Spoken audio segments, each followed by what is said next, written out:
Hello, welcome back to my channel. ഇന്ന് നമ്മൾ തയ്യാറാക്കാൻ പോകുന്നത് കാച്ചിൽ വെച്ചിട്ടുള്ള പുഴുക്ക്.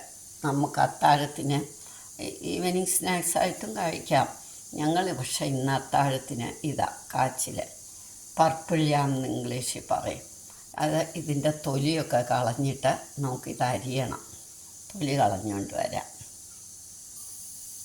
ഇതിന് വേണ്ടുന്ന ഇൻഗ്രീഡിയൻസ് ഒരുപാടൊന്നും വേണ്ട. തേങ്ങായ, ഉപ്പ്, മുളക് പൊടി, ജീരകം ഓപ്ഷണലാണ്, വേണ്ടാത്തവർക്ക് വേണ്ട. പച്ച വെളിച്ചെണ്ണ, മഞ്ഞൾപ്പൊടി, പിന്നെ ഒരു തണ്ട് കറിവേപ്പില. ഇപ്പം ഇത് തൊലിയൊക്കെ കളഞ്ഞു. ഇനി ഇത് ചെറുതായിട്ട് നമുക്കരിഞ്ഞ് പുഴുക്കായിട്ടാണ്, മുറിച്ച് പുഴുങ്ങുമല്ല, ഞാൻ പുഴുക്കായിട്ട് വെക്കുക.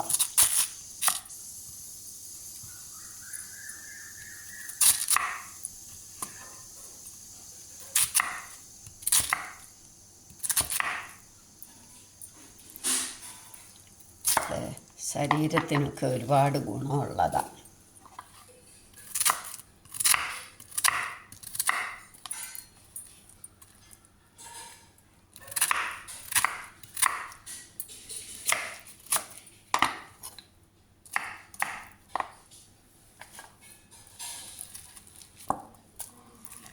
ഇത് അരിഞ്ഞു കഴിഞ്ഞ് ഇനി നമുക്കിത് അടുപ്പയിലോട്ട് വെക്കാം.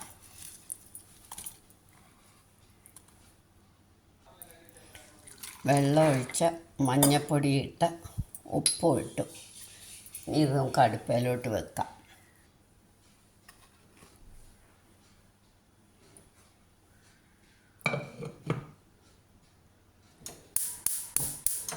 വേവുമ്പോഴത്തേക്ക് നമുക്ക് തേങ്ങ അരച്ചുകൊണ്ട് വരാം.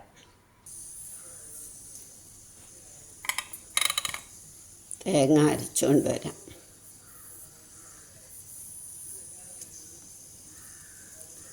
ജീരകം, മുളക് പൊടി ഇട്ടു. ഇനി 2 കറിവേപ്പില ഇതിൻ്റെ കൂടെ ഇട്ട് നമുക്കിത് അരച്ചുകൊണ്ട് വരാം. സ്വല്പം വെള്ളവും കൂടെ ചേർത്ത് അരയ്ക്കാം. ഒരുപാട് അരയണ്ട, കുറച്ചൊരു തരിതരിപ്പ് പോലെ.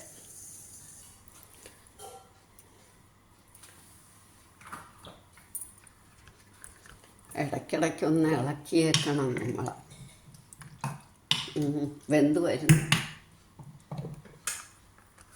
നമുക്ക് തേങ്ങ അരച്ചുകൊണ്ട് വന്നേക്കാം. അപ്പം നമ്മുടെ തേങ്ങ അരച്ച് കഴിഞ്ഞു. ഇനി ഇത് വെന്തോന്നൊന്നുകൂടെ നോക്കാം.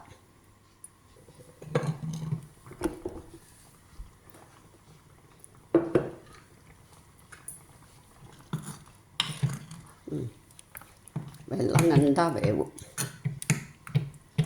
നമുക്ക് തേങ്ങ അരച്ചത് ചേർക്കാം.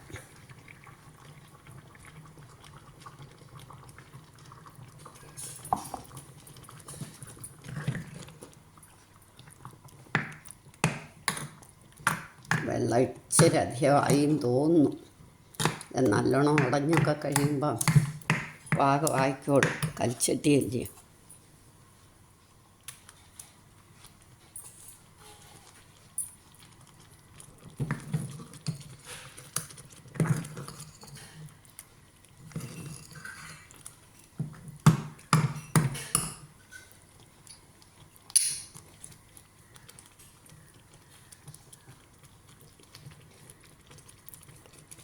ഇനി നമുക്ക് പച്ച വെളിച്ചെണ്ണ ഒഴിച്ച് കറിവേപ്പില വിട്ട്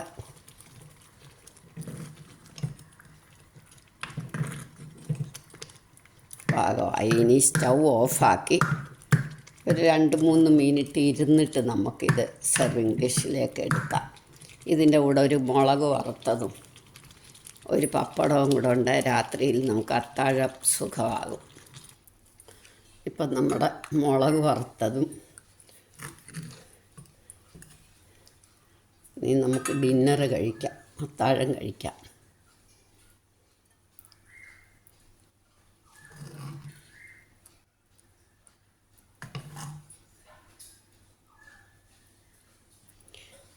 കാച്ചിൽ പുഴുക്കും മുളകും ഒരു പപ്പടം. ഇപ്പം നമ്മുടെ ഡിന്നർ നല്ല പാകമായി. നിങ്ങളെല്ലാവരും ഇതൊന്ന് ട്രൈ ചെയ്ത് നോക്കണം. ഇഷ്ടപ്പെട്ടെങ്കിൽ ലൈക്ക് ചെയ്യാനും ഷെയർ ചെയ്യാനും മറക്കരുത്. സബ്സ്ക്രൈബ് ചെയ്തിട്ടില്ലാത്തവർ സബ്സ്ക്രൈബ് ചെയ്യണം.